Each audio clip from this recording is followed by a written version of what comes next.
आपल्या समोर हे जे गणिताचं झाड आहे याच्या मदतीनं आपण वेगवेगळे खेळ खेळतोय. त्यापैकीच एक खेळ आहे पहा आता चढता क्रम. कोणता? चढता क्रम. आपल्या समोर संख्या दिलेल्या आहेत पहा. पहिली संख्या किती आहे? 25. 2.5 25.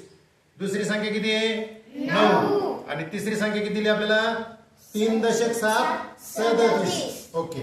आता आपल्याला चढता क्रम लिहिताना आपल्याला माहिती आहे चढता क्रम लिहिताना अगोदर कोणती संख्या लिहायची असते? सर्वात लहान जी संख्या आहे ती आपल्याला लिहावी लागणार. मग सर्वात लहान कोणती संख्या आहे? 9. म्हणून आपण सगळ्यात खाली म्हणजे सगळ्यात सुरुवातीला आपण 9 इथं चिकटवले. त्याच्यानंतर आता 9 पेक्षा मोठी संख्या कोणती आहे? बघा 9 पेक्षा मोठी 25. कोणती आहे? 25. आणि आता 25 पेक्षा मोठी संख्या कोणती? राहिली एकच 3.7 37. बघा चढता क्रम तयार झाला.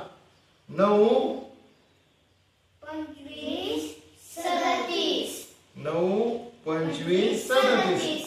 हे लावताना आपण काय केलं? सुरुवातीला सर्वात लहान संख्या जी आहे ती खाली राहणार म्हणजे सुरुवातीला राहणार.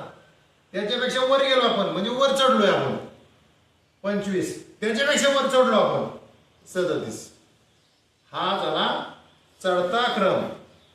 चढता क्रम झाडावर आपण चढतो ना तसं ही संख्या वर चढत चढत चालल्यात वाढत चालल्यात. चढता क्रम. आलं लक्षात?